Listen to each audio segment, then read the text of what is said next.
코로나19는 진행형입니다. 종식된 게 아닙니다. 방심하면 안 됩니다.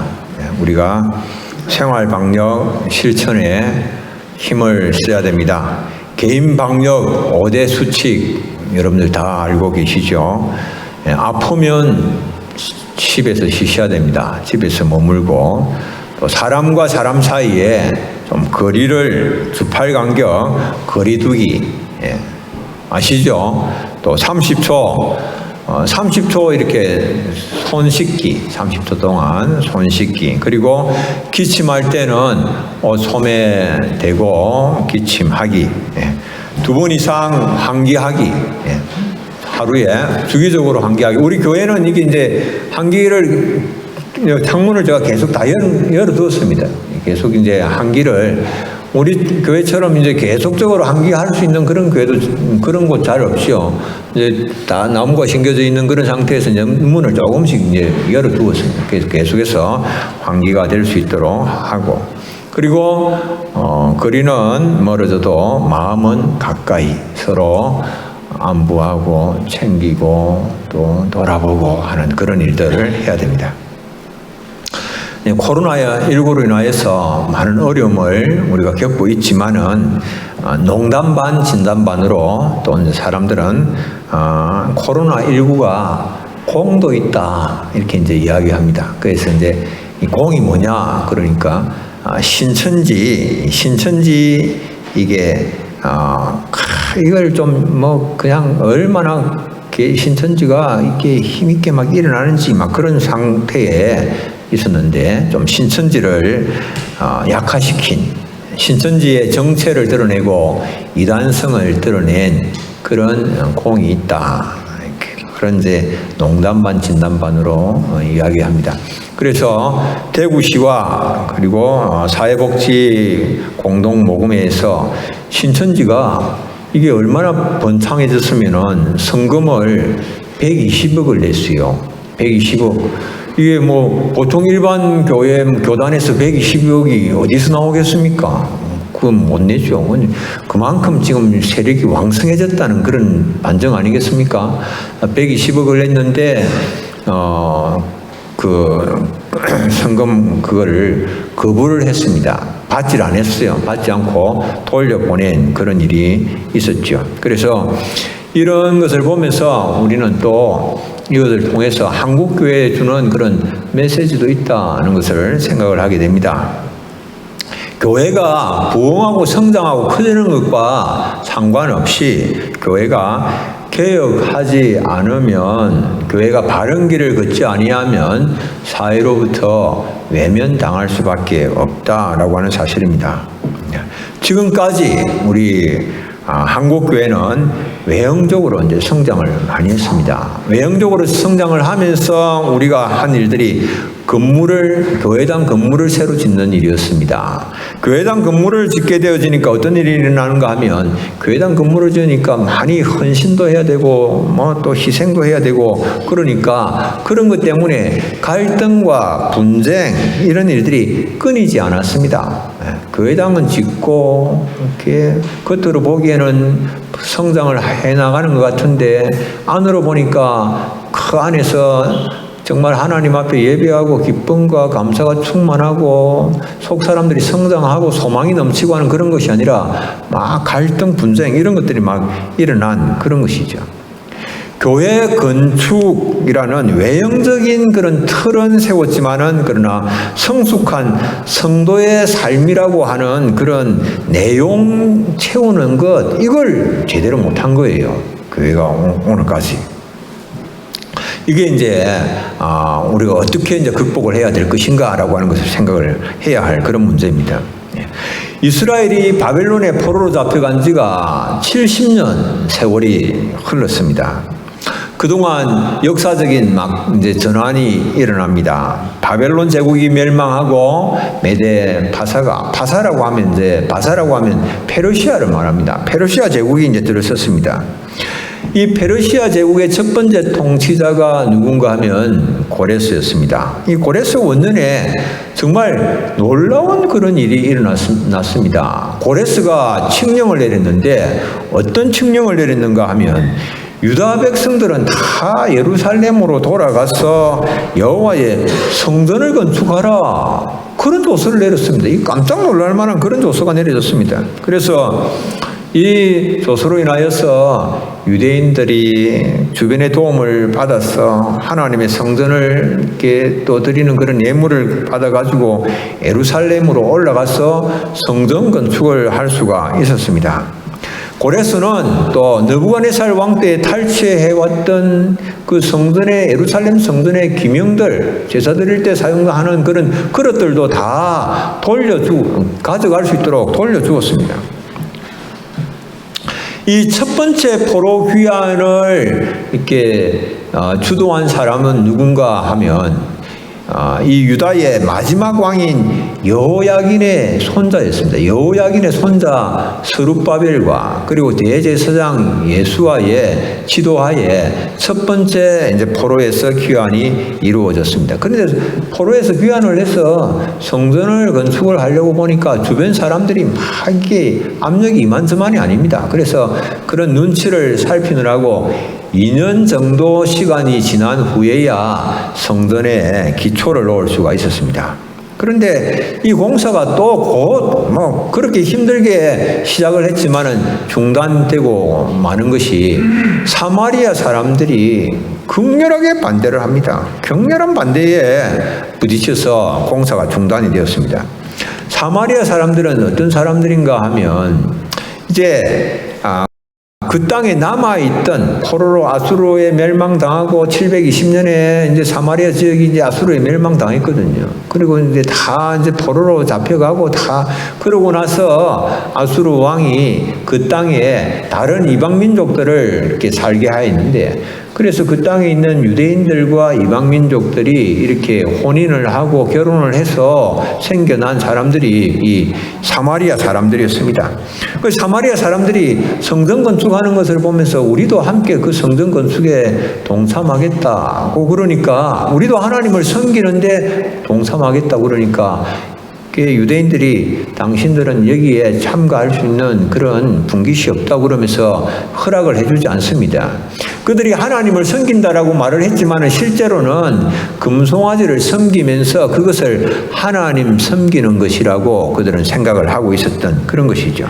그러니까 그들이 자신들이 지금까지 지키고 있던 그런 기득권들 그것을 잃어버리게 되는 그런 상황이 되니까 성전을 건축하고 사람들이 막 다 올라가 버리고 그러면 안 되죠. 성전에 올라가 버리고 그러면 안 되니까 그러니까 어떻게 하든지 그 성전 건축하는 것을 저지하기 위해서 맹렬하게 반대를 하는 겁니다. 아닥사스당 왕에게 그들이 이제 막 상소를 올렸습니다. 어떤 상소를 올렸는가 하면 이스라엘 백성들이 성읍과 성전을 건축하고 있다. 그렇게 이제 거짓 보고를 올렸습니다. 성읍과 성곽을 중군하고 있다라고 하는 겁니다. 여러분들 이게 성전과 성곽을 중군하고 있다. 이렇게 이제 보고를 올렸는데 성전과 성곽은 완전히 다른 겁니다. 성전은 이거는 이렇게 종교 생활을 하는 거죠. 종교 생활. 성전 건축은 종교 생활에 이게 관계가 되는 그런 문제고 성곽을 재건하고 성벽을 건축을 하는 것은 이것은 뭐냐 그러면 이것은 그 지역을 방비를 하는 그런 정치적인 그런 행위입니다. 그래서 이제 왕에게 이 바벨론, 페르시아, 메데, 파사에게 이것은 반역할 수 있는 그런 일이기 때문에 이 성전 건축 공사하는 것을 중지 명령을 내릴 수밖에 없는 그런 겁니다. 그런데 거짓 보고 거짓 상소를 올려서 성전 건축 중지 명령을 내리도록 그렇게 한 겁니다. 그래서 성전 건축이 이제 기초 놓고 조금 진행되다가 중지된 채 16년의 세월이 흘렀습니다. 16년의 시간이 흘렀는데 그 당시 이제 백성들이 자기들의 집은 화려하게 이제 16년의 세월이 흐르면서 참 잘 지어 놓았습니다. 백성들은 이제 안정된 삶을 누리고 있습니다. 그런데 여전히 그들은 아직까지 때가 되지 않았다라고 하는 그런 핑계를 대면서 중단된 성전 건축을 재개하려고 하지를 않는 거예요. 그때 나타난 선지자가 누군가 하면 학개와 스가랴 선지자였습니다. 학개와 스가랴 선지자가 나타나서 그들에 대하여서 책망하기도 하고 권면하기도 하고 격려하기도 하면서 성전 건축을 이제 재개하도록 하는 겁니다. 그래서 학개 선지자는 그들에게 대해서 책망을 합니다. 너희들은 편벽한 집에 살고 있으면서 하나님의 전은 이렇게 허물어져 있는데도 전혀 성전 건축을 재개할 그런 마음을 생각을 하지 아니하고 있는데, 너희들이 그렇게 성전을 건축을 재개를 하지 않는다면 어떤 일이 일어날 것인가? 많이 뿌릴지라도 수확이 적은 삶을 살게 될 것이고, 먹을지라도 배부르지 못한 삶을 살게 될 것이고, 마실지라도 그래도 이제 흡족하지 못할 것이고, 일꾼이 삭슬 받을지라도 구멍이 뚫어진 전대에 넣어둔 것 같아서 다 흘러버리고 수고한 아무런 보람이 없게 될 것이다. 경고를 한 것이죠.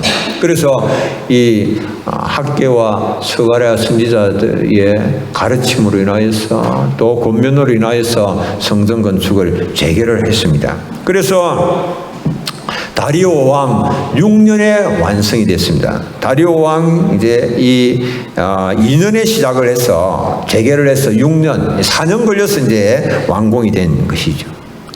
성전을 이제 완공을 하고는 사람들이 성전 완공된 모습을 보면서 너무 봉헌식을 하면서 기뻐서 찬송을 합니다. 찬송을 하고 또 이스라엘 전체를 위하여서 속죄 제사를 드리고 기쁨이 충만한 그런 시간이었습니다.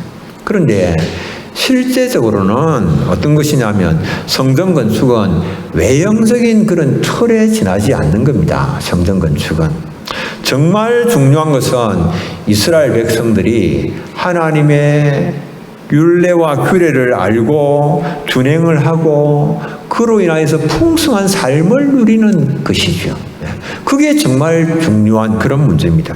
그래서 에스라는 제사장으로서 이스라엘 백성들의 삶에 이 하나님의 율법을 회복시키고자 하는 그런 소원을 가집니다. 단순하게 성전 건물 하나 건축해 둔다고 해서 그런 게 이루어지는 거 아니거든요. 그래서 지금 자유에 대한 목마름으로 바벨론 포로에서 돌아온 그런 이 유대인들 자칫 잘못하면 방종하는 생활에 빠지기 쉽습니다. 그들에게 하나님의 율례와 규례를 가르치지 아니하면 방종하는 생활에 빠지기 쉽죠. 그래서 에스라는 모세의 율법을 연구하여서 이들에게 여호와의 의에 복종하는 그런 삶을 살도록 가르쳤습니다. 이스라엘의 이 남은 자들에게 여호와의 의에 복종하는 삶을 삶으로 인하여서 하나님 주시는 그 복된 삶을 회복하도록 가르친 이 에스라가 어떤 사람인가? 여러분, 우리가 그걸 이제 봐야 됩니다. 왜? 우리도 에스라와 같이 왕 같은 제사장으로 부름을 받은 사람들이거든요. 에스라는 당시 제사장이었거든요. 그러니까 우리도 왕 같은 제사장으로 부름을 받았기 때문에 에스라의 모습을 보면서 우리가 가져야 될 그런 자세는 태도는 무엇인가 하는 것을 생각할 수 있는 것이죠. 에스라는 첫째 어떤 사람이었는가 하면 자기 희생 정신을 가진 사람이었습니다. 에스라. 고레스가 칙령을 내릴 때에 모든 사람들이 이제는 해방되었고 이제는 고국으로 돌아갈 수 있게 되었다. 그래서 다 기뻐하고 다 막 고국으로 돌아가려고, 예루살렘으로 돌아가려고 그렇게 한 것은 아니었습니다. 많은 사람들이 감동을 받고 일어나서 돌아가서 예루살렘 성전 건축하는 일을 또 위하여서 자신을 드렸지만은, 그러나 그 가운데에 포로에서 이제 벗어나서 자기 나라 고국으로 돌아가기를 원치 아니한 유대인들도 적지 않았습니다. 자기 나라로 돌아가는 것을 원치를 않는 거예요. 그런 사람들은 어떤 사람들이겠습니까? 바벨론에 지금 잘 정착이 되어 있는 거예요. 바벨론에서 성공적인 그런 삶을 살고 있는 거예요. 바벨론에서 아무런 불편함이 없는 그런 것입니다. 육신적으로 편안하게 잘 살고 있고 사회적으로 성공한 사람들이었습니다. 특별히 제사장들, 레위인들, 관리들 가운데서 안정된 그런 생활을 하고 있으니까 돌아가서 그래서 이제 이 무너진 그런 예루살렘 성전을 재건하고자 하는 그런 열망을 갖지를 못하는 겁니다. 세상적인 성공에 지금 취하여 있는 그런 상태이기 때문에 예루살렘으로 돌아가서 그곳에서 여호와를 섬기고자 하는 그런 거룩한 소원들, 간절함들 이거 다 잃어버리고 만 상태였습니다.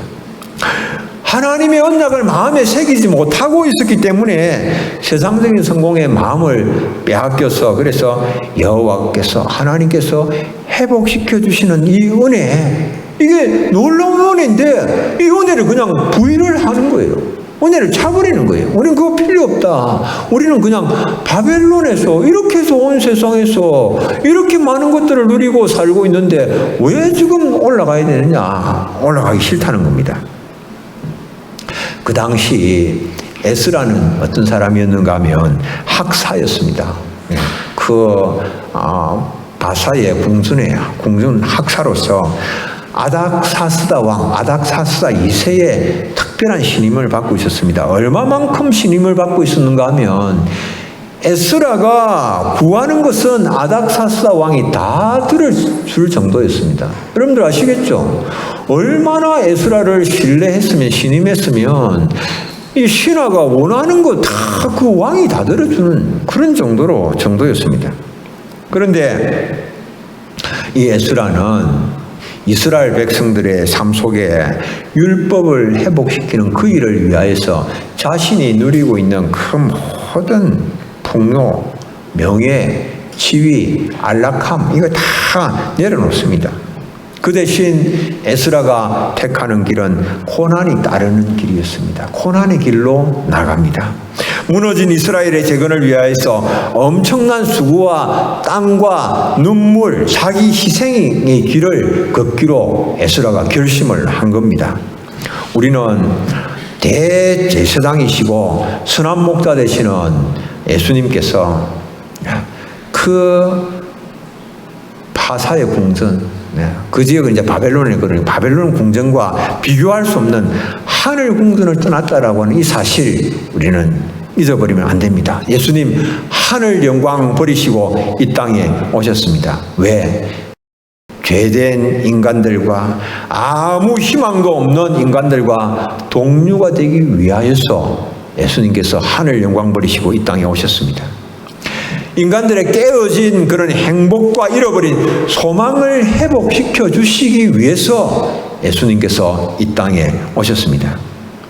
왕같은 제사장으로 부름을 받은 우리들입니다. 우리는 예루살렘을 향해서 바벨론을 떠날 마음의 준비를 갖추어야 합니다.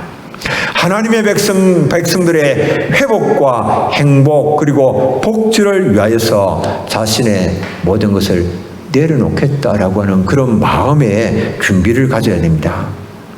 심지어 자신의 삶까지도 부차적인 것으로 여길 수 있어야 됩니다. 예수님께서 제자들을 부르실 때에 제자들은 자신들의 부모와 형제와 그물과 배 그리고 자신들의 모든 생업까지도 다 버려두고 예수님을 따랐습니다. 왕같은 제사장으로서 주님이 우리에게 주신 사명 감당하기를 원하는 사람들은 좀 육적인 것 주님께서 원하시면 내려놓을 수 있는 마음 가져야 됩니다. 여러분들 어렵죠? 그 일이 참 어렵죠. 내 힘으로 잘 안 되지요. 그러므로 우리는 하나님, 주님께서 원하실 때에 내려놓을 수 있는 힘과 능력 우리에게도 더하여 주옵소서. 그것 구해서 받아야 되는 그런 것입니다. 두 번째, 에스라는 어떤 사람이었는가? 율법을 배우고 준행하고 가르치는 자였습니다. 제사장의 삶을 살기를 원하는 사람은 하나님의 말씀을 가르쳐야 되기 때문에 하나님의 말씀을 정확하게 알아야 됩니다. 정확하게. 모세 율법, 하나님께서 특별히 자기 백성들에게 주신 특별한 하나님의 선물입니다. 하나님의 특별한 선물, 그게 뭔지를 알아야 될 거 아닙니까? 하나님의 말씀만이 개혁의 온전한 기준과 근거가 될 수가 있습니다. 모세 율법은 모세를 통하여서 주신 것이지만은 하나님께서 주신 것이기 때문에 모세 율법은 누구의 말씀일까요? 하나님의 말씀이죠. 하나님께서 주신 것이기 때문에 하나님의 말씀입니다. 율법을 통하여서 하나님의 말씀, 하나님의 뜻을 부지런히 연구하고 배워야 됩니다. 데살로니가 교인들은 바울이 보낸 서신을 누구의 말씀으로 받았을까요? 하나님의 말씀으로 받았습니다. 바울의 말로 받지를 아니하였습니다. 하나님께서 바울을 통하여서 주신 말씀이기 때문에 바울의 말을 들을 때에 하나님의 말씀으로 들었습니다. 데살로니가전서 2장 13절 우리가 함께 한번 읽어보겠습니다. 이러므로 우리가 하나님께 끊임없이 감사함은 너희가 우리에게 들은 바 하나님의 말씀을 받을 때에 사람의 말로 받지 아니하고 하나님의 말씀으로 받음이니 진실로 그러하도다. 이 말씀이 또한 너희 믿는 자 가운데서 역사하느니라. 아멘. 하나님의 말씀으로 받을 때에 하나님의 말씀으로 받는 그 사람에게 이 하나님의 말씀이 역사하는 거예요. 여러분들, 오늘 목사님이 그냥 자기 그냥 생각들을 정하는가 보다. 그러면 하나님의 말씀의 역사를 경험하지 못합니다. 하나님의 말씀의 능력을 경험하지 못합니다. 하나님의 말씀이 나를 만지고 치료하는 것을 경험하지 못합니다. 그런데 목사님이 하나님께서 목사님을 통하여서 전하는 말씀이기 때문에 내가 이것을 하나님의 말씀으로 내게 주시는 하나님의 말씀으로 받는 사람은 하나님의 사랑을 느끼게 됩니다. 하나님의 능력을 경험하고 하나님이 자신의 마음을 만지시고 고치시고 하나님께서 부어주시는 그런 은혜를 그가 깨닫게 되고 누리게 되는 그런 일들이 일어나는 것이죠. 그래서 우리는 하나님께서 우리에게 주신 사랑의 편지인 이 성경을 덮어둔 채 지내면 안 됩니다. 자꾸 열어서 봐야 됩니다. 하나님의 사랑의 음성을 들어야 됩니다. 그래서 깨달을 때에 하나님의 말씀의 능력을 경험하게 되는 겁니다. 여러분들, 왜 나는 예수를 믿는데 삶이 이렇게 기쁨도 없고 즐거움도 없고 역동적이지 못할까? 여러분들, 하나님의 말씀, 하나님 주신 말씀을 하나님 나에게 주시는 음성으로 듣고 자꾸 받을 때에 우리가 원하는 그런 일들이 일어나는 것이죠. 둘째, 제사장의 삶을 살기를 원하는 사람은 이 다른 사람에게 말씀을 가르치기 전에 먼저 자신이 그 말씀을 균형을 해야 됩니다. 말씀을 듣고 그 말씀, 주님께로부터 그 말씀을 받고 그 말씀을 균형을 해야 됩니다. 말씀을 자신이 몸으로 살아봐야 됩니다. 이 몸으로 깨달은 말씀을 내가 다른 사람에게 전해줄 수가 있는 겁니다.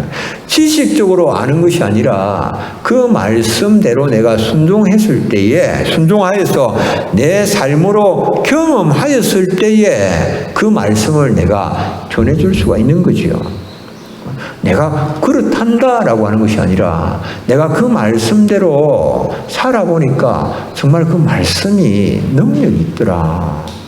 그 말씀으로 인하여서 내가 세상이 알지 못하는 이런 기쁨 가운데 살아가고 있다. 소망 가운데 살아가고 있다. 내가 세상적으로 볼 때는 아무것도 아닌 것 같지만은 그러나 내 마음에는 기쁨이 넘치고 소망이 넘친다라고 하는 것을 말을 할 수가 있는 것이죠. 그래서 우리는 다른 사람에게 말씀을 전하기 전에 먼저 자신이 예수를 믿고 기쁨이 넘치고 소망이 넘치고 그래야 복음을 전할 수 있다라고 하는 것입니다. 그래서 먼저 자신이 그 말씀대로 살아봐야 된다라고 하는 겁니다. 세 번째로는 깨달은 말씀은 전해야 됩니다. 하나님께 받은 말씀은 전해야 됩니다. 하나님의 말씀을 깨달아서 안 사람들의 사명 뭔가 그것은 생명의 말씀을 많은 사람들에게 전하는 겁니다. 가르쳐야 됩니다. 하나님은 에스라가 바사왕 아닥사스다에게 자신의 계획을 함께 알리고 가르치고 하나님 계신 것을 가르치고 예루살렘에 계시는 하나님에 대하여서 가르치고 할 때에 그때에 왕의 마음을 감동을 시키셔서 이렇게 지원을 하게 하였습니다. 왕의 보물창고에서 금은 그런 그릇들, 접시들을 비롯하여서 은금을 꺼내어서 에스라에게 지원을 했습니다. 또 에스라는 그 땅에 있는 거민들로부터 유대인들로부터 성전 복구를 위한 많은 헌물들을 또 지원을 받았는데요. 그것도 가르친 겁니다. 사람들이 여유가 있을 때에 할 수 있을 때에 다른 약한 사람들, 가난한 사람들에게 도와줘야 된다라고 하는 그런 것들을 자꾸 이렇게 지식을 전하고 가르쳤기 때문에 기회가 주어질 때마다 그래서 그들이 이제 예루살렘에 있는 약한 사람들, 가난한 사람들을 위하여서 그렇게 또 많은 헌물을 하고 또 예물을 보내게 된 것입니다. 여러분들 우리는 에스라를 통하여서 한 가지 깨달은 것이 있습니다. 뭐냐 하면 이 교회와 국가의 바람직한 관계가 어떤 것인가라고 하는 겁니다. 오늘날 이제 많은 사람들이 교회와 국가의 관계가 적대적인가 이런 생각들을 가집니다. 적대적이 아닙니다. 교회와 국가의 관계는 우호적입니다. 아닥사스다 왕과 에스라는 굉장히 우호적인 그런 관계를 형성을 하고 있었습니다. 교회와 국가 둘 다 하나님께서 내신 그런 기관입니다. 함께 이 땅에 하나님의 공의와 정의를 세워가는 일을 위하여서 협력을 해야 됩니다. 정부와 교회는 서로를 잘 이해를 해야 됩니다. 서로의 여러 어려움을 공감할 수가 있어야 하는 그런 것입니다. 그래서 이 교회는 국가가 권력을 바르게 행사할 수 있도록 하나님의 뜻을 가르쳐야 됩니다. 여러분들 이 국가에 대하여서 오직 국가가 하나님의 뜻이 무엇인지 알 수 있도록 전해줄 수 있고 가르쳐 줄 수 있는 기관 교회 말고 아무것도 없습니다. 그러므로 국가가 하나님의 뜻에 따라서 하나님의 공의와 정의를 이루어 나가는 그런 기관이 될 수 있도록 가르치는 일들을 누가 해야 되는가? 교회가 해야 되는 거죠. 교회가 맡고 있는 역할이 참 중요합니다.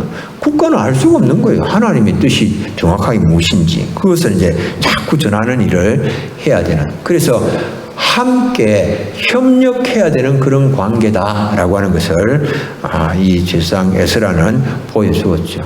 갈 때에 아닥사스다 왕의 모든 협조를 다 받아서 예루살렘으로 이제 두 번째 귀환을 에스라가 하게 됩니다. 세 번째로 에스라는 조상들의 거룩한 본과 도전을 받았습니다. 오늘 이 보면은 이 성경에 보면 에스라의 족보가 등장하고 있습니다. 에스라의 16대 선조가 16대 할아버지가 누구냐 하면 16대 할아버지 누구겠습니까? 예? 아론입니다. 아론. 16대가 아론이고 15대가 누굽니까? 엘르아살이죠. 엘르아살의 이 아론의 아들 두 명은 이제 다른 불로 하나님께 번제를 드리다가 죽었습니다.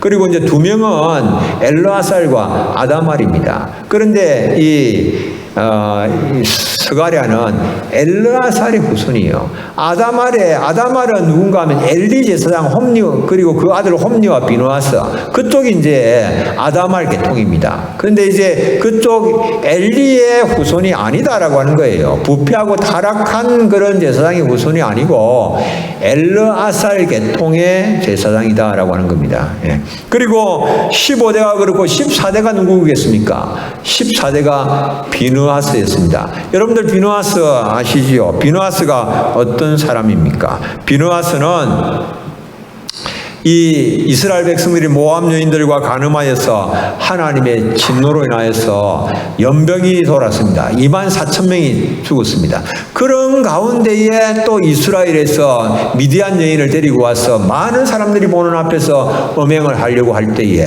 그때에 비누아스는 하나님의 질투심으로 질투하면서 창을 들고 들어가서 그 음행하는 그 남녀를 찔러서 죽였습니다.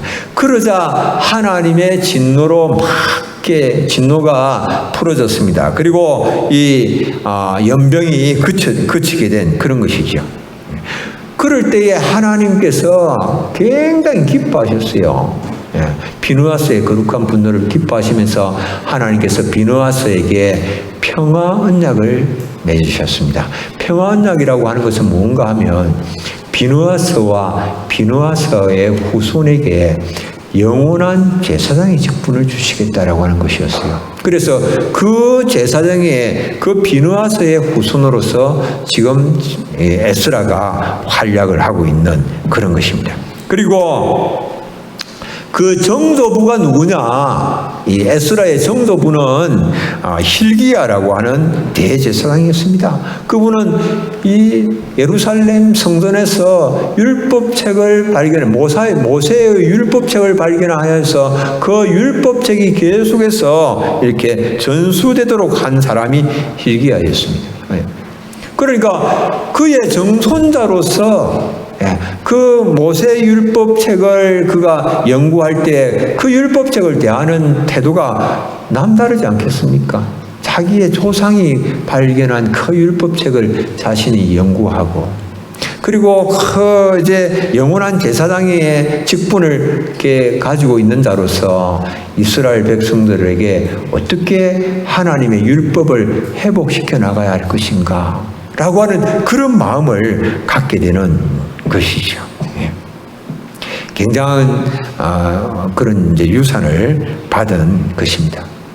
여러분들 결론으로, 그러나 이제 그런 일을 하려고 하는 데는 개혁을 하고 하나님의 백성들에게 하나님의 말씀을 가르치고 온전히 말씀을 회복하도록 하는 데는 굉장히 많은 어려움이 있습니다. 대가가 따릅니다. 성전을 세워졌지만은 이스라엘 백성들의 삶은 하나님의 말씀을 거역하는 그런 삶을 살고 있었습니다. 이방 여인들을 취하여서 아내로 맞았습니다. 그리고는 이방인들의 잘못된 풍습을 따르고 있었습니다. 에스라는 방백들을 통하여서 유대인들이 그 땅에 있는 이방 여인들과 혼인하였음을 알게 되었습니다.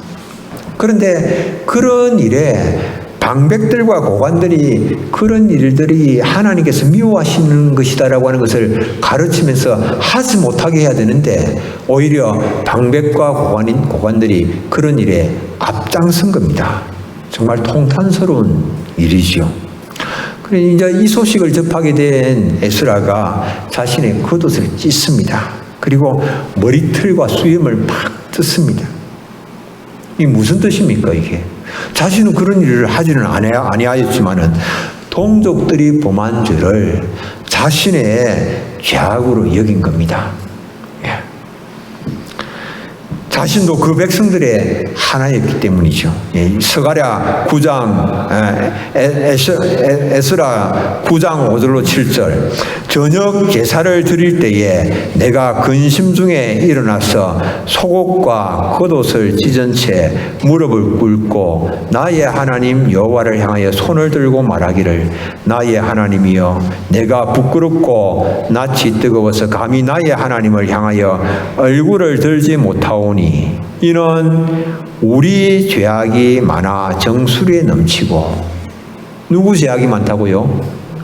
우리 죄악이 많다. 그러면 우리 죄악이. 자신은 그런 일을 하지 아니하였지만은 우리 죄악이 많아 정수리에 넘치고 우리 허물이 커서 하늘에 미침이니이다.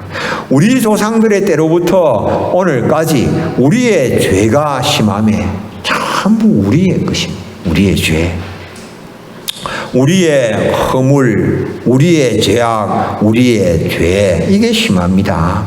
우리의 죄악으로 말미암아 우리와 우리 왕들과 우리 제사장들을 여러 나라 왕들의 손에 넘기사 칼에 죽으며 사로잡히며 노략을 당하며 얼굴을 부끄럽게 하심이 오늘과 같으니이다. 그렇게 말을 하고 있습니다.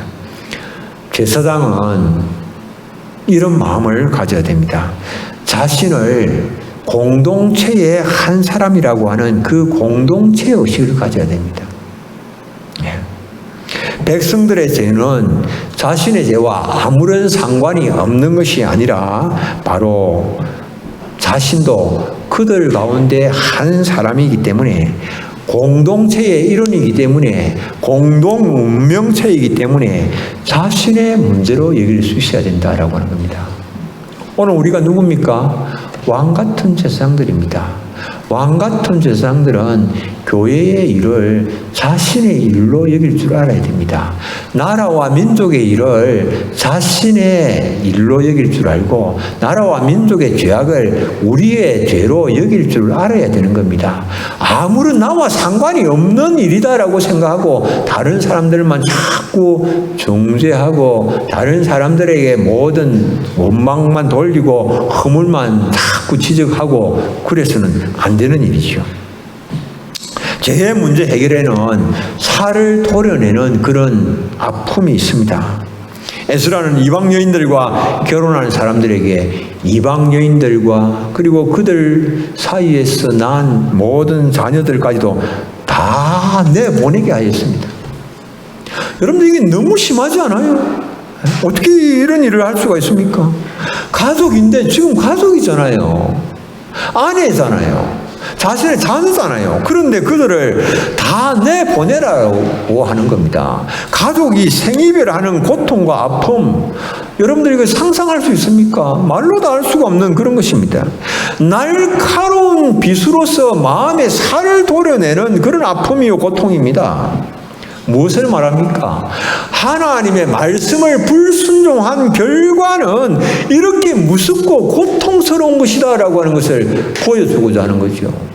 굉장히 고통스럽습니다. 하나님의 말씀 가볍게 여기고 마음대로 살고 싶은 대로 살아도 별 문제 없을 것이다. 천만에요. 굉장히 그 결과는 아프고 고통스러운 그것이 오래가는 그런 것입니다. 주님은 우리가 이 아픔에서 우리를 건져 주시기 위해서 십자가에 못 박히시고 마지막 남은 피 한 방울, 물 한 방울까지 다 쏟아 주셔서 우리의 모든 죄를 다 담당하셨습니다. 그래서 이제는 신약에서는 그리스도 안에서 불신 배우자라고 할지라도 여러분들이 이제 불신 그런 이제 예수를 안 믿다가 예수 믿고 그래 불신 배우자 이제 나는 예수 믿는데 그 아내가 예수를 안 믿는다 남편이 예수 안 믿는다 이제는 헤어지라고 그렇게 성경을 말씀을 하지를 않습니다. 바울은 고린도 교회를 향하여서 불신 배우자라고 할지라도 버리지 말고 구원의 기회를 그들이 가질 수 있도록 해야 된다라고 말씀합니다. 고린도전서 7장 12절로 14절 그 나머지 사람들에게 내가 말하노니 이는 주의 명령이 아니라 만일 어떤 형제에게 믿지 아니하는 아내가 있어 남편과 함께 살기를 좋아하거든 그를 버리지 말며. 에스라 시대하고는 완전히 다르죠. 에스라 시대는 어떻게 말했습니까? 다 내보내라. 그 자녀들도 내보내라. 그러나 이제 그리스도께서 우리의 모든 죄를 다 담당하시고 그런 것에서 자유케 하시고 해방시켜 주시기 때문에 이제는 그들을 내보내라고 말씀하시지 않죠. 예수 그리스도께서 우리의 새 생명을 위하여서 자신의 생명을 주셨습니다. 우리는 예수 그리스도의 주님의 십자가의 은혜를 기억하면서 그리스도와 연합하여서 우리의 옛 사람을 장사 지내고 의와 진리의 거룩함으로 지으심을 받은 새 사람을 입어서 힘입어서 왕같은 제사장답게 살아가는 우리 사랑하는 교우님들 다 되시기를 바랍니다. 기도하겠습니다. 하나님 아버지 은혜 감사합니다. 오늘 저희들을 또 사랑하여 주셔서 이렇게 귀한 말씀을 주셨습니다. 하나님, 에스라의 모습을 통하여서 우리 주님의 그 크신 은혜를 깨닫게 되며 에스라의 모습을 통하여서 오늘 우리가 왕같은 제사장으로 부름을 받아서 어떻게 살아야 될지를 깨닫게 되었습니다. 사랑하는 주님, 우리가 주님이 걸어가신 자기 희생의 길 마음에 품게 하시고 주님, 우리가 말씀을 또 이렇게 읽고 듣고 깨달을 뿐 아니라 그 말씀대로 실천하고 그 말씀의 인도함을 따라 살아감으로 인하여서 누리는 기쁨이 또 넘치는 삶을 살고 그래서 또 다른 사람들에게 우리가 누리고 있는 이 풍성한 은혜를 전파하며 가르치는 삶을 살아가는 저들이 되게 하여 주옵소서. 예수님 이름으로 기도드립니다. 아멘.